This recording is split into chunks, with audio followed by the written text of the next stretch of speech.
Today's Ask Me Anything goes out to Cheryl, and it says, it's kind of long, so this is going to be a little bit longer question. We're going to talk about this. I've been using your techniques to train our dogs, but it's good until tonight. Tala, our dog, has been around our grandchildren 10, 8, and 3, no problems ever. Tonight we were, me, my daughter, and the 3-year-old in the bathroom. I told her out, and she was leaving the room. Carter was about 2 feet behind her, and she turned around, growling, and bit him in the arm. It didn't break skin, but it scared the hell out of all of us. I commended her to her crate, which she went directly, but what the heck? Any ideas why she would react this way? I'm thinking we'll have to put her down. I don't know. Any suggestions? I really appreciate your input. We have no one else worth a hoot to ask. Thank you. So, thank you. I'm glad you're asking me on this. And there's a couple things. One is, I do think dogs that attack children should be put down, but I don't think this is an attack. I could be wrong.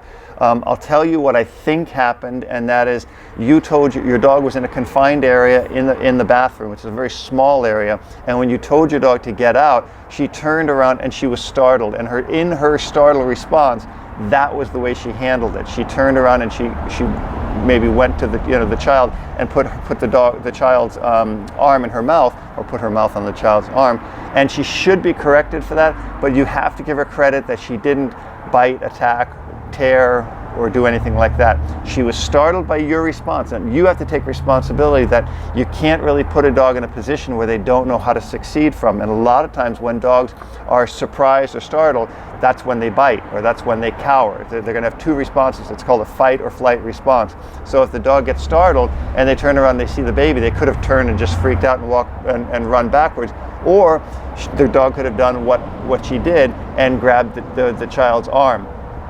Again, I would focus on some serious obedience training. I would make sure you understand that the dog can't be in that kind of a situation in a really tight confined area. I don't know how long you've been training your dog. I don't know what the background of the dog is. I don't know any of that. But I would say, since the dog didn't do a serious bite or an attack, the dog was merely startled. It's something I would look at. The dog should not be permitted ever to put a child's body part or a human's body part in his mouth without that, without, obviously if it was a protection dog it'd be different, but this is really wrong. Again, reevaluate. Maybe get a trainer to work with you to see why the dog was doing this, see why the dog was acting this way. It's going to be something that you really need to address much, much further. But again, a startle response on a dog is something where the dog is just going to turn around and bite somebody, or turn around and respond in a way because it's fight or flight. Your correction might have been very firm and the dog could have been spooked. Anyway, got a question? Ask me anything. If you like this video, give it a thumbs up and subscribe to this channel.